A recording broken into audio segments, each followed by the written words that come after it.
Ayan, okay. And then, as you can see, as the years go by, pabilis ng pabilis yung adoption ng technology. So you can see here, for example, mobile phones, 12 years to reach 50 million users.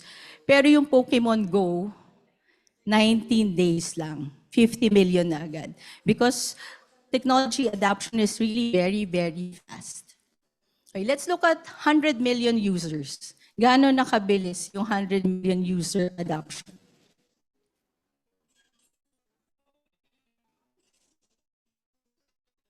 And so slides are the illustration is so small. You can see here threads, 100 million users in 5 days. In 5 days. Sino may threads dito? Ay, bakit wala kayo? Dapat meron, di ba? Kasi para you can experience. Right? So the adoption of technology is very, very fast. That's why we really need to ensure that we are ahead, we know the trends, and we're prepared for it. So I just wanted to share this with you because it's really very fast. So that's why I think it's very unsettling. That's why people are really looking forward to hearing about how will the future look like. So if I can just share with you a crystal ball, I will do that. But even the futurists, they do not have a crystal ball. Okay, I'll share with you that I gathered. Most of these are from the World Economic Forum. So 92% of companies need to change because change is really very, very constant. And all the companies, I think for most of you here, let's say we have about maybe 100 people and then some maybe around 20 people on online. How many of you, your company is undergoing change right now? Okay. So almost half of the room. But according to this study of McKinsey, 92% are actually undergoing changes. So maybe you're not going through an enterprise change. Maybe the change in your company is maybe functional or for a certain division, but definitely there is change that's going on. So these are the macro trends, and these are the ones that are really affecting job growth. So for example, digital access. So as you can see earlier, everyone now has a mobile phone. Sino walang mobile phone? Bibigyan. Dapat bigyan yung walang mobile phone. And then, as you can see earlier, there's increased adoption of new and frontier technologies. There's broader application of ESG. I was just discussing ESG earlier, which is really intertwined with what we do in HR. Most of the S is ours, right? So we're very much involved there. And then consumers are becoming more vocal on environmental issues. And there's increased geopolitical division. So we can see this all over the world. Okay? And of course, the rising costs of living for consumers. Okay, this one, 44% of workers' skills will be disrupted in the next 5 years. Do you believe this? Like, wait, can you imagine what's going to change dun sa ginagawa in what you're doing now? What kind of skill will you need in the future? Let's say you're in employee engagement. What kind of skill will you need in the next 5 years? Can you imagine? What will you be doing? Will you have like more virtual interactions? How will you engage employees if you're working with them more and more virtually because you don't go to the office? Right? What are you going to do to continue engaging them? Big data. And also keeping ourselves motivated and self-aware. Okay, so top 7 skills. So the human is not lost.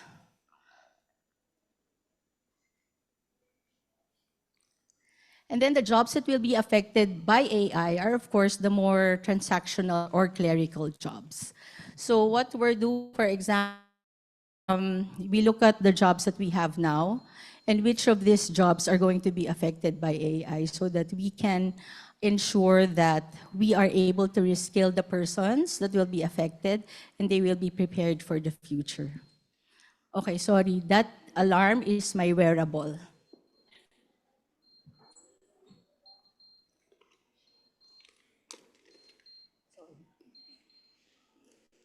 Because I am diabetic and I wear something that would monitor my blood sugar.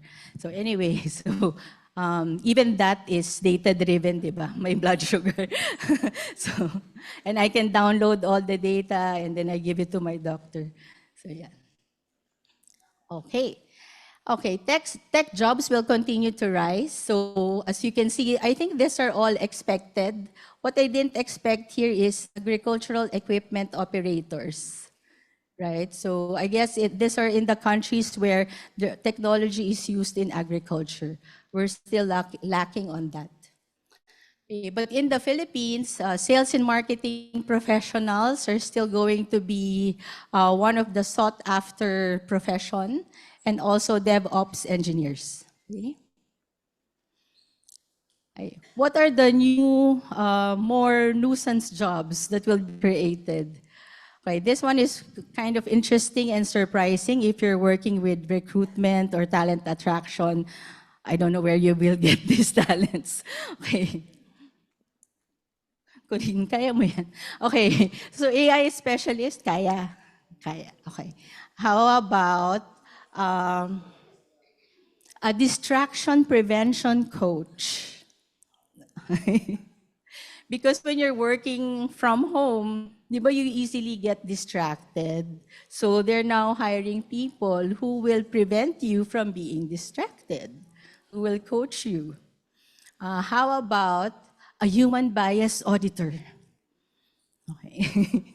Saan yan? Well, what are the skills needed to do that? And then, an extinct species revivalist. Okay, so mga pang Jurassic Park, right? I like the role in the last bullet, the chief purpose planner.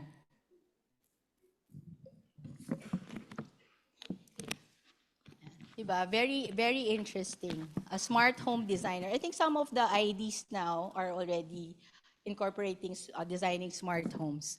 So very, very interesting. So if you are in talent attraction or if you are in an industry where all of these are, you're looking for these roles, then there's something there's a challenge ahead of you, I think. Okay. Okay, if HR professionals could have one superpower to navigate the future of work, what would it be? So let's bring out our phones. We'll just do Menti. Please scan the QR code so we can see your answers.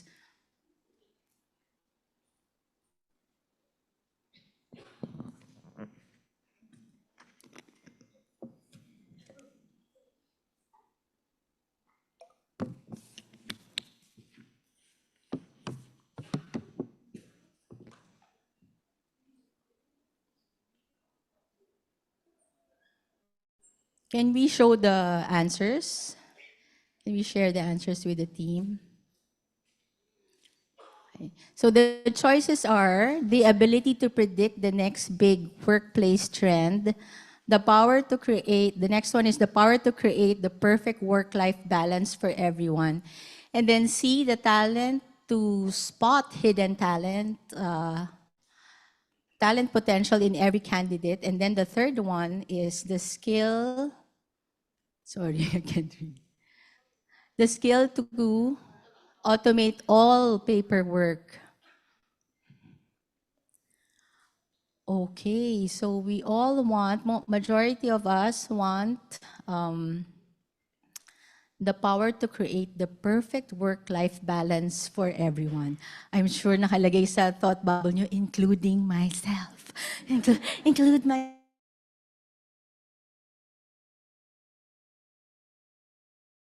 superpower, which is work-life balance. I think is a challenge for many, if not for all of us. And sometimes I do really feel that it is a difficult challenge, no? So I myself cannot find the balance. Diba? Para I think we can have it all, but not all at the same time. Okay. Okay.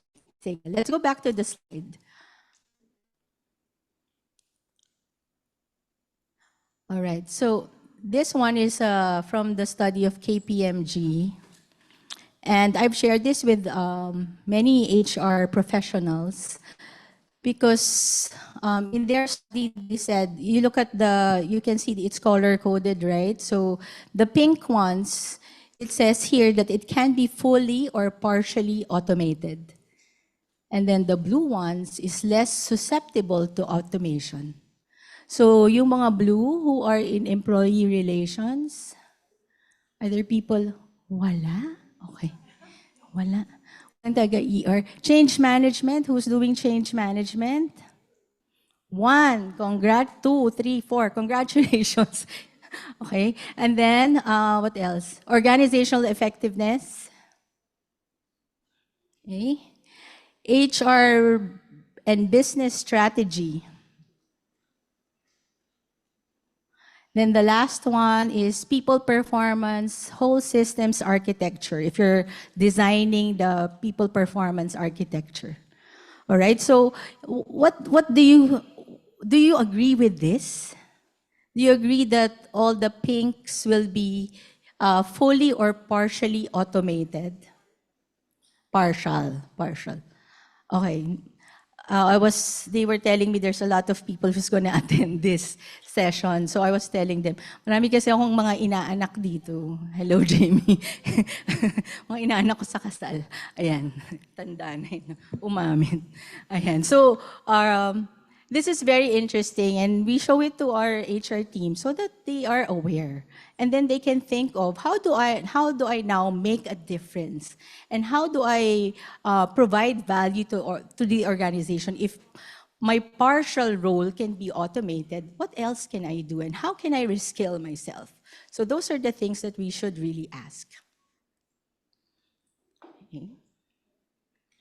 So I'm sure your CEOs, they're expecting you to play a crucial role in supporting the organization's strategic objectives. So these slides, I've already shared this with my ManCom, with my CEO, so they know. And they're very supportive, and they know that we have to prioritize reskilling and upskilling our workforce.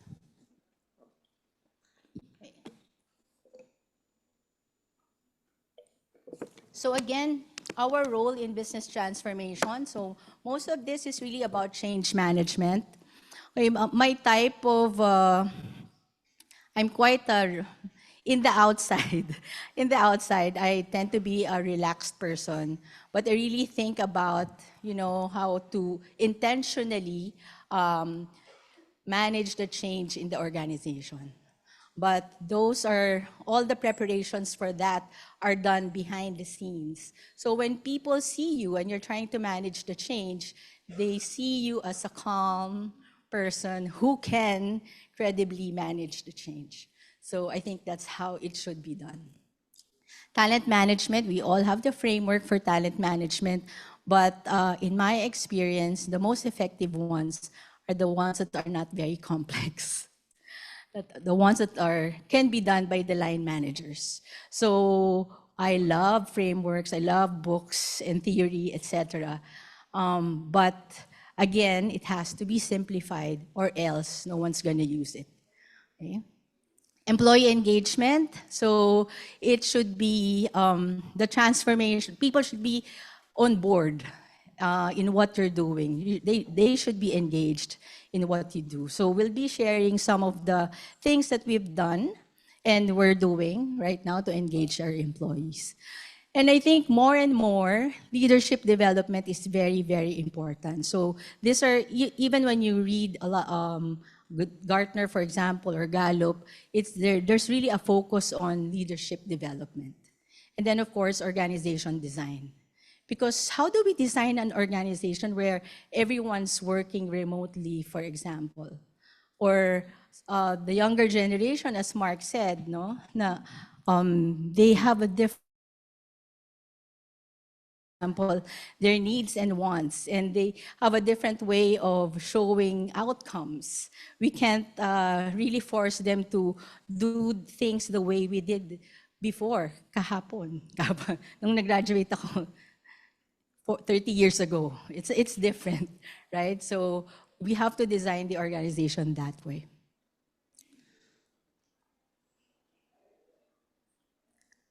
All right. So even in HR technology, AI, I was talking to my talent attraction team the other day, and we were discussing really very seriously how we're going to use AI in our talent attraction, because we do volume hiring. So it's really a challenge. So we have to ensure that we have technology to aid us in this. So, but it has to be, like what we say in PMAP, it has to be human-centric. It has to be employee-focused as well. Okay, have you tried using AI? Yes? Okay. Sana naman. Okay, so we should use AI. I think in HR should be role models of trying out new technology, so don't be afraid to do that. When I was working with uh, Corinne before in our cafeteria, they were pushing us to use cashless payment. So what they did was they did not allow us to pay cash. Remember? What they did was they said, okay, you only use Union Bank or GCash, so that we are able to transform ourselves. Now, okay, we're moving away from cash to GCash. So you have to put in the structure. I believe in structures, so that you guide people's behavior. So for HR, we should also think of ways to do that, right?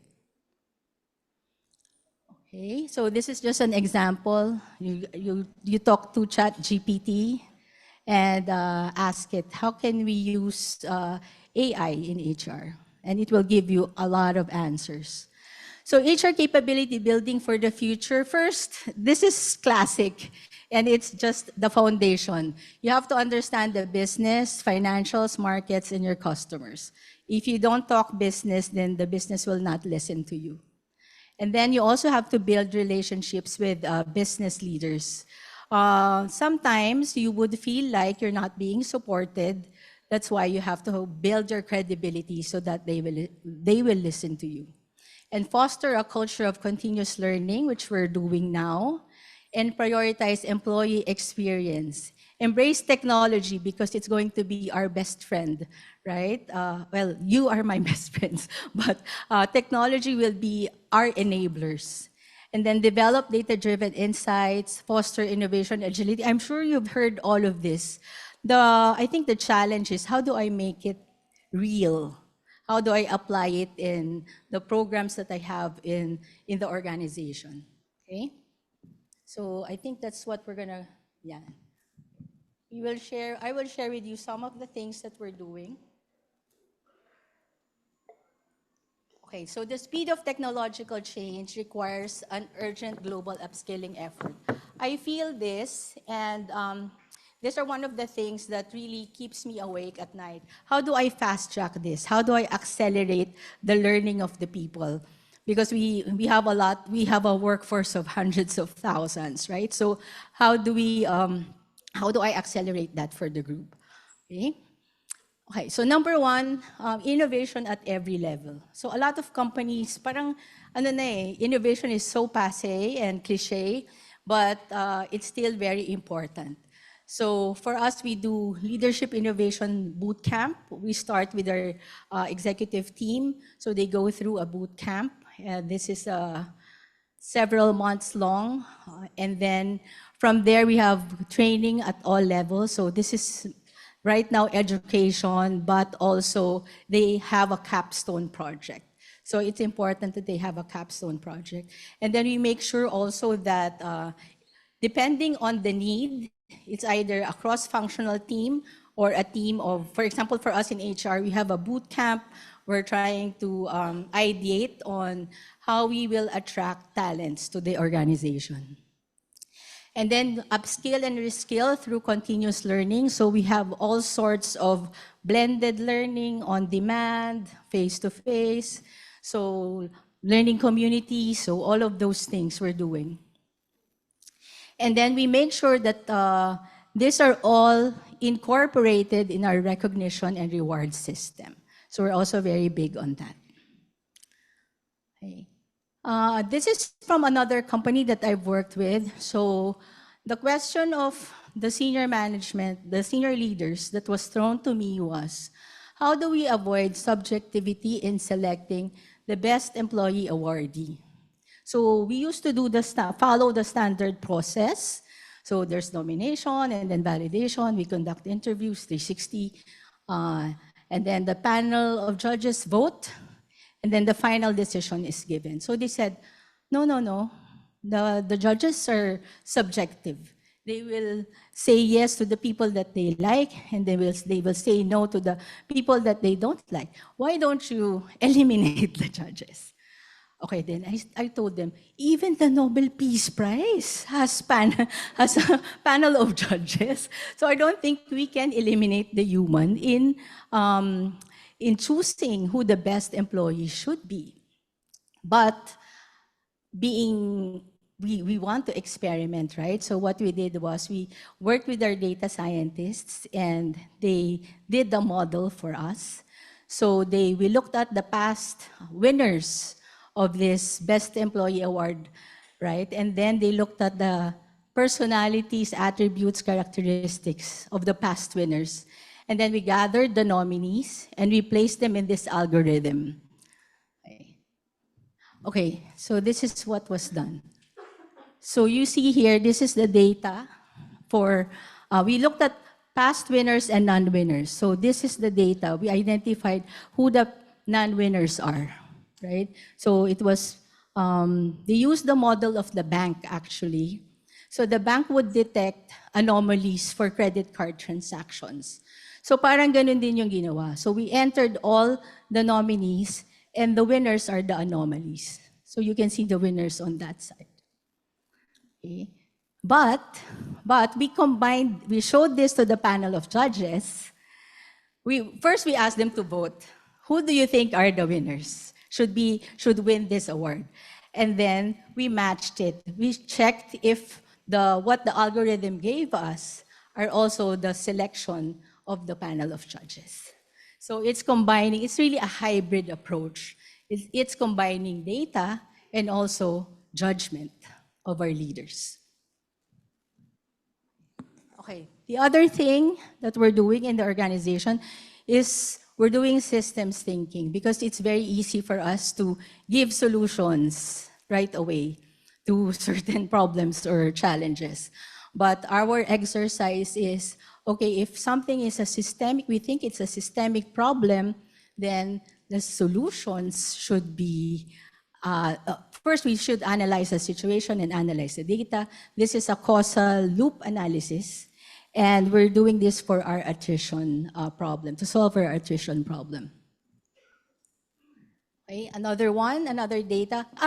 By the way, I'm a stat graduate. That's why you're seeing all the data, because next to people, I love data. Okay. So we're also looking at engagement expectations for our top talents, and then how are we fulfilling those engagement factors? So for example, for this particular talent, the engagement expectation on development is 100%, but we're only able to fulfill it at 40%. By looking at this, you will be able to check which levers will you move to address the talent's needs so that you can engage and retain the talent in the organization.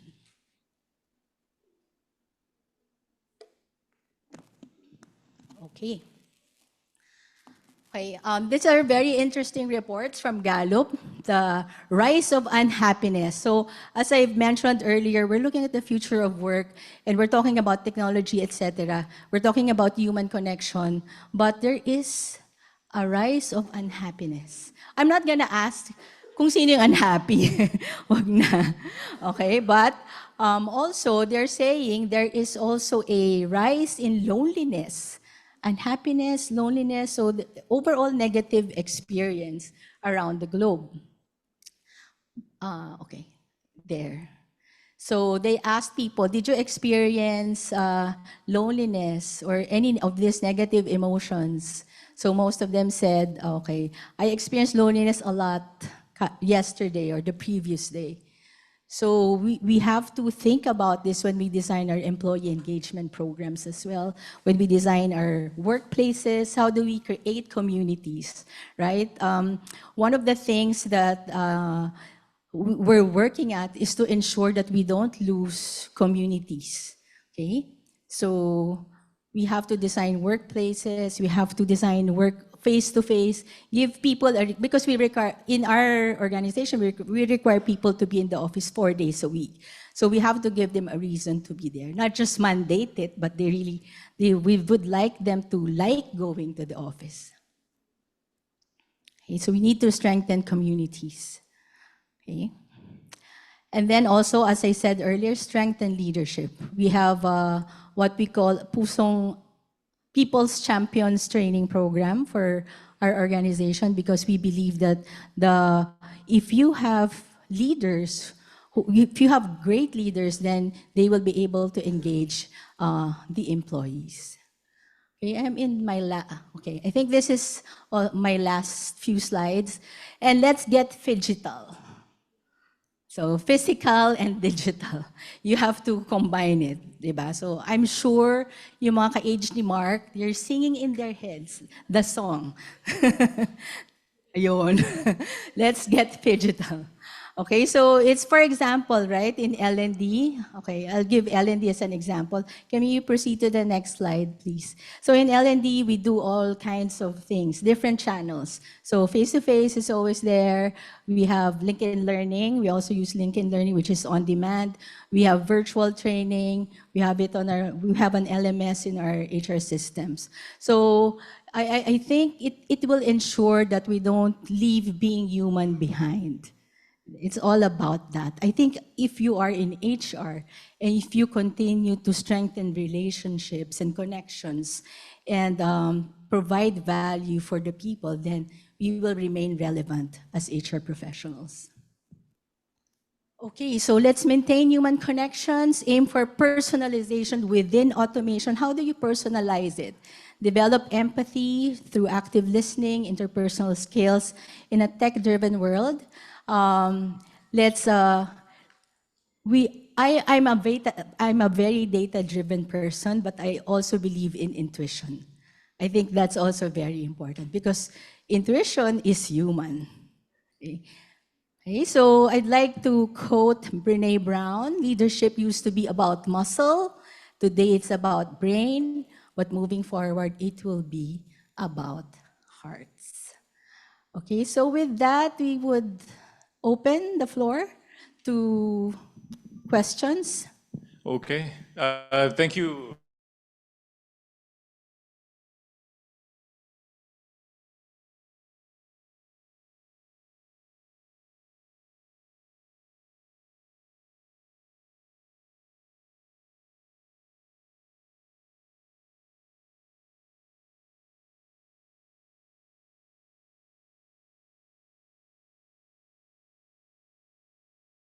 To love analytics. It started to love numbers. Shared to us. We have a few questions. Baka meron kayong tanong. I already planned some questions. Meron ba from the floor? Who'd like to ask question to Ruby? Na-mesmerize ba kayo sa sinabi niya? Oh, sige, ako na lang muna. Nagsulat din ako kanina, nakikinig ako. Nag-zone out ako sa numbers. Ms. Ruby, question. Kasi diba sabi natin, HR has to lead the way in making our employees embrace the change. Ang question ko dito is, how can HR prepare the leadership to navigate the future of work? Thank you, Mark, for listening. Leadership is key, and we do a lot of leadership development. I think that's one of the key things. For me, being supported by my CEO is very important. So together we can talk to the leadership team. We can talk about how do we, this is the vision for the future and how do we get there? What are the levers that we will use? So it's really, and then we talk about, okay, ano yung mga kulang? What do we lack in the organization? So, and then we ensure that there's a development for our leaders. Okay. Okay. I have a follow-up on that. Sina-challenge ako nito.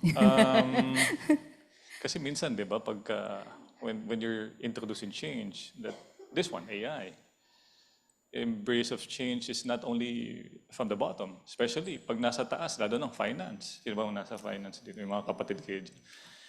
Finance is also a challenge. How do you encourage them, the leadership, I mean, the MANCOM or the board, to embrace the change? I think what's important is you listen first. Why is there resistance to this change?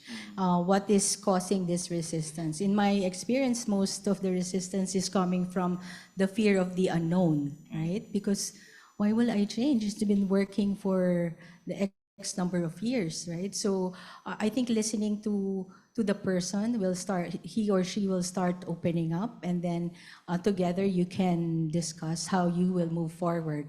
But it's also, there's a lot of tricks in the box, right? So for the board, you can use external consultants because they love listening to. You can bring people in so that they will listen to them, and they will learn from them as well. You can also you can also show competition. This is what competition is doing. You can speak the language of the business and say, okay, competition is doing this. How come we're behind, or how do we catch up with this? So there's I do a lot of one-on-ones with with our founder, with the chairman of the board, and our CEO, because that's one way also of influencing management so that they're on board and they will support change management or what you want to do, for example, or what you're driving in the organization. Okay. Well, thank you. If I can also share from my previous company, alliance is important as HR leaders, especially if we want to push something for change. No, we need to get allies. Hindi ally, allies. So if you remember, if you have read the book of John Kotter, diba sabi niya doon, let's get allies. Part of the change management. So I think we can make use of that para ma-push natin forward yung agenda natin. From the room. Yes. After her and then Sir Jerry. Ma'am? Hi, good morning, ma'am. Knowing the future of work, how it will transform in the future, and how it will change the relevance of HR, what are the things, or how have you prepared your own HR team into coming into the next, kumbaga, age of Yung HR katabi work? mo sila, tanong mo. Hello. Yeah, so there's a lot of pressure that comes from me. So, na-nervous laughter sila, right? So, but it's really, because I really think that we need to give them a vision, give your team a vision of what it could be and what changes we need. Every organization has different stages of maturity, right? So in the organization that I'm in right now, there are many things that we're trying to start. It's not, I came from a 100-year-old organization. The organization that I belong to now is just a 21-year-old organization. So it's a baby compared to a 100-year-old, right? So there are many things that we're starting, that there are many things also that we are reviewing. So they know that I support their development. I challenge them, they challenge me. And I feel like, to be honest, I feel like yung pag-challenge nila sa akin is kulang. So I think those kinds of conversations we should have more and more of. so that we can prepare ourselves and remain relevant in the future. Jerry? Hi, Ruby. Thank you for your presentation. I just have a very simple question because we often talk about HR taking the lead, being, influencing and things like that. But from your own perspective, what is the biggest obstacle for HR to take that lead role? I think in my experience, it's really the confidence and the courage to take that role. A lot of HR, well, I have a lot of HR friends in the industry, and we talk about this a lot. So it's really a matter of ensuring that, I have the courage to do this. I always tell my team, ilalaban natin to. Ilalaban ko to. I know that this is the right thing to do. No, but the path to influencing or challenging or pitching that to my leaders, I have different ways to do that. But I know in my heart the things that I need to fight for, and I will fight for that in terms of, because I know that that's the way to go. But also, I work very closely with my CEO. And I think the biggest blocker for you as an HR head is if you don't see eye to eye with your CEO. I think that's very difficult to do, to make the changes if you, as Mark said, you don't have an ally, and the best ally, I think, would be your CEO. Yeah. Okay. Thank you, Sir Jerry.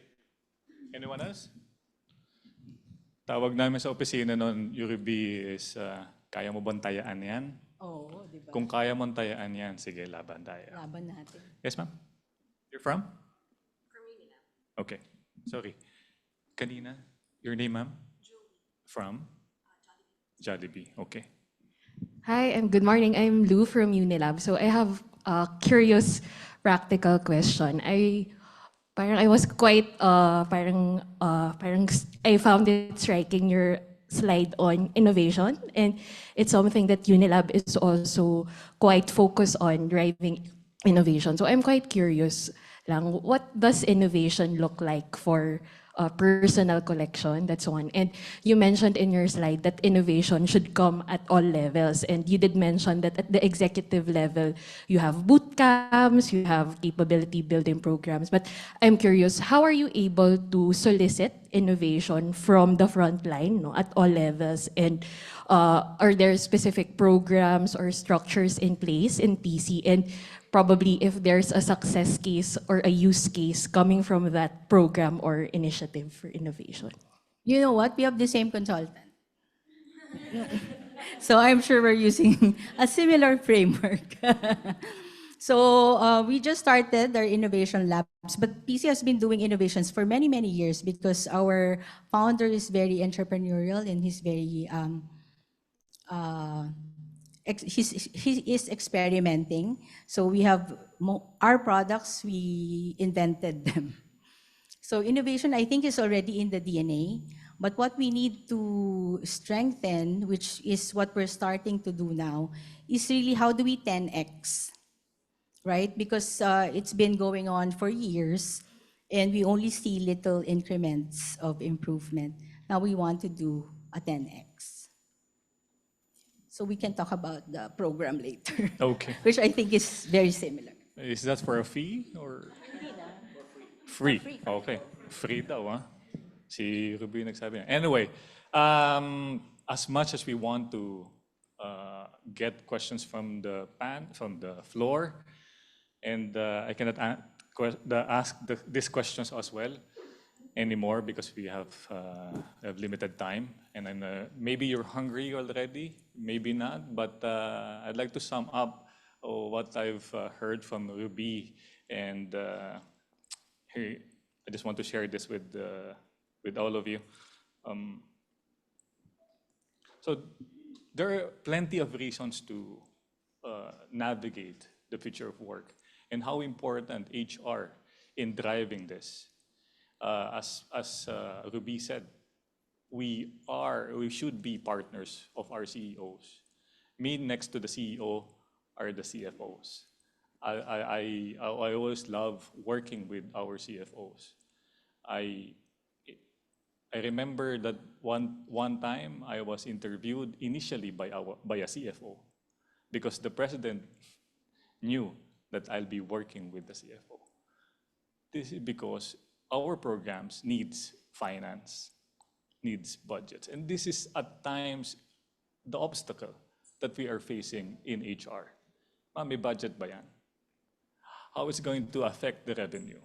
Those things. And besides that, we need to understand the basics, the foundation, understanding the business. If we know the business, we know how to navigate the future of work, what needs to be done and what needs to be put on the back burner. Let me just share with you what we have to keep in mind. Market changes, technological advancements, DEI plus B. We've been talking about this since yesterday. Well-being of our employees, soft skills training, as Ruby said, creative and analytical thinking. AI can help us, but we need to be creative and teach the AI to give us the data that we want, and then analyze it.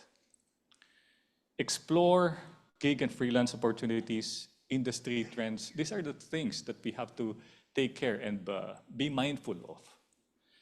Partnership with education system, hopefully, may mga nabanggit na positions that will be created. How is our education system preparing for it? A key component is our ability to listen. It was also mentioned by Ruby.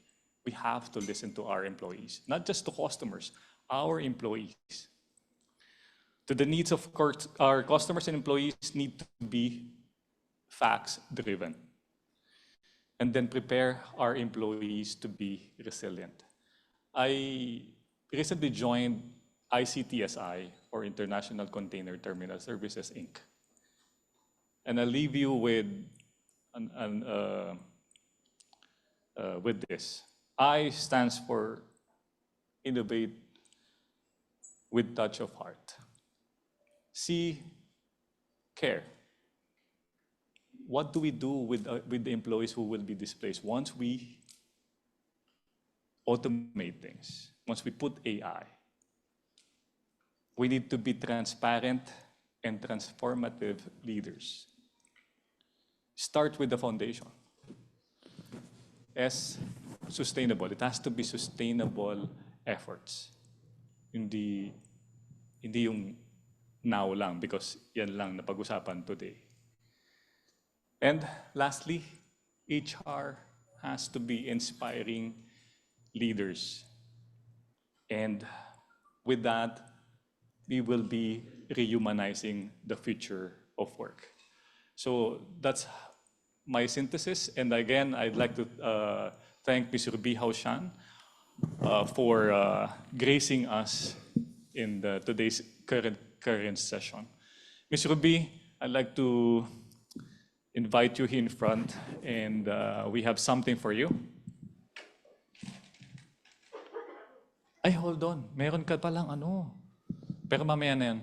Oo. Is this from personal collection? No, just kidding. Bumalik sa. Bumalik sa. Thank you.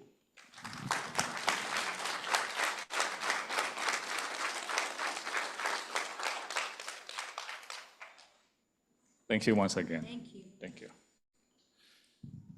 May raffle daw eh. Oo. Paano ba natin gagawin yung raffle? Ha? I-announce na lang. Okay. Sige. Yep. So good morning again, everyone. So we have pre-drawn our raffle this morning. So those who have enlisted in the invite from PMAP, so they are included here. So those who will win, they will receive a gift voucher worth 2,000 PC products. So Ms. Ruby here will award this to you. So the requirement would be, you should be present. No? Okay. All right. So, okay, so for our first winner, it's Teodoro Gabriel Sarenas from Manila Water Company. Anyone? Okay. Still. Okay, next would be Norminda Roa from Gamma Foods Corporation. Oh, and congratulations, ma'am.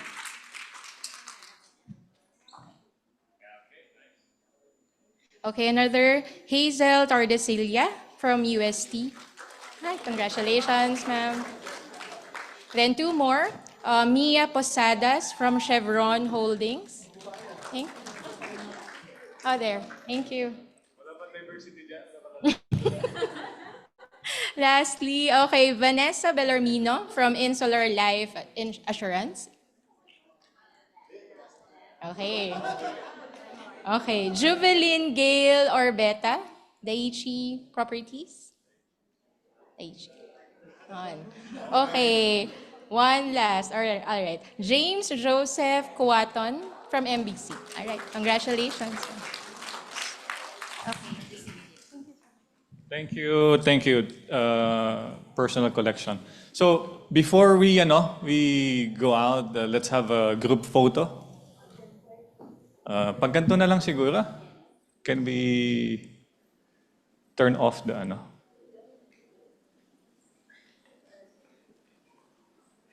Yeah.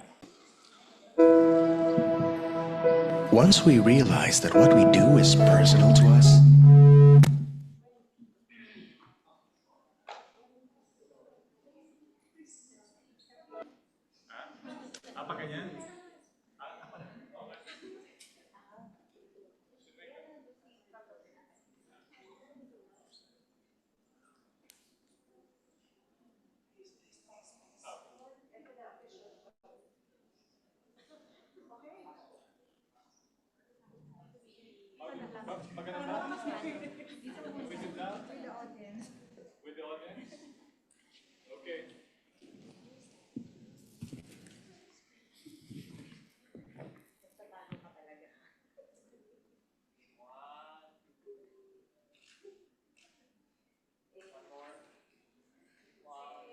Say A.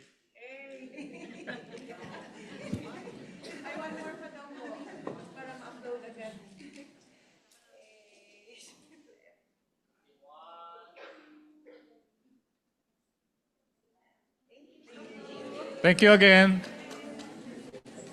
See you later.